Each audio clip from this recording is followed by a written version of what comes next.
الحمدللہ رب العالمین والصلاة والسلام علی سید الانبیاء والمرسلین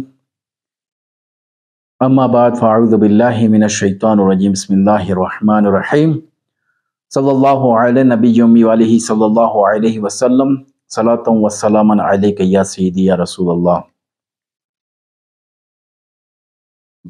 ناظرین، میں ہوں علامہ سیف اللہ تارکی اور آپ دیکھ رہے ہیں چینل ماہر روحانیات۔ امید ہے کہ آپ سب خیریت سے ہوں گے۔ رب عز و جل ہم سب پر اپنا کرم فرمائے، آمین۔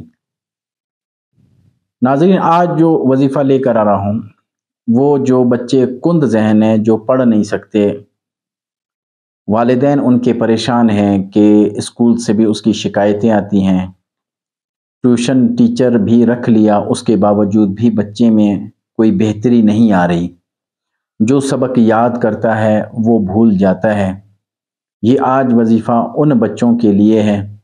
ان کے والدین یہ وظیفہ آپ نے پڑھ کر پانی پہ دم کر کے بچے کو پلانا ہے، اور ہفتے میں ایک مرتبہ شیرنی بنا کے بچے کو بھی کھلانی ہے اور وہ خیرات بھی کر دینی ہے، یعنی اڑوس پڑوس میں بھی آپ نے وہ بھیج دینی ہے۔ اگر اتنی توفیق نہیں ہے تو گھر میں بیٹھ کے کھا لیں آپ نے ہفتے میں ایک مرتبہ، باقی دن تو آپ پانی جو ہے بچے کو پلا دیں، انشاءاللہ اس میں بہتری آئے گی۔ وظیفے سے پہلے جو ہے آپ ہمارے چینل کو ضرور سبسکرائب کیجیے گا اور بیل کے آئیکن پہ ضرور کلک کیجیے گا۔ ہماری ہر آنے والی ویڈیو آپ تک پہنچتی رہے گی، اور اس ویڈیو کو مزید آگے شیئر کیجیے گا۔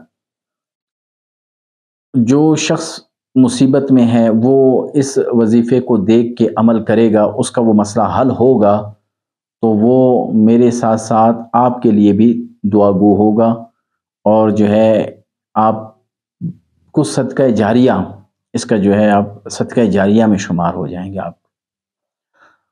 تو دوسرا یہ کہ جب بھی وظیفہ آپ کریں تو یقین کامل کے ساتھ کریں، پختہ یقین کے ساتھ کریں، انشاءاللہ عز و جل آپ کی منزل آپ تک پہنچ جائے گی، آپ کی مراد پوری ہوگی۔ اور جب بھی ویڈیو چلے تو آپ اس کو اسکپ نہ کریں، اچھی طرح وظیفہ سن لیں۔ وظیفہ اگر آپ صحیح معنوں میں نہیں سنیں گے تو آپ اس پر عمل بھی صحیح طور پہ نہیں کر پائیں گے۔ وظیفہ یہ ہے، یا شہید و یا اللہ، یہ 300 مرتبہ جو ہے آپ نے پانی کے اوپر دم کر کے بچے کو پلانا ہے، اور دوسرا ہفتے میں ایک مرتبہ اس شیرنی کے اوپر دم کر کے آپ نے خود کھا لینی ہے یا محلے میں بھی بانٹنی ہے۔ تو انشاءاللہ آپ اپنے بچے کے اندر 21 دن کے اندر اندر فرق محسوس کریں گے کہ اس کو سبق اچھی طرح یاد ہو رہا ہے، اور جو ہے اور اس میں خود اعتمادی بڑھ رہی ہے۔ رب عز و جل سے دعا ہے کہ رب تعالی ہمیں نماز کی پابندی اور صحیح معنوں میں وظائف پڑھنے کی توفیق عطا فرمائے۔ وما علینا الا البلاغ المبین۔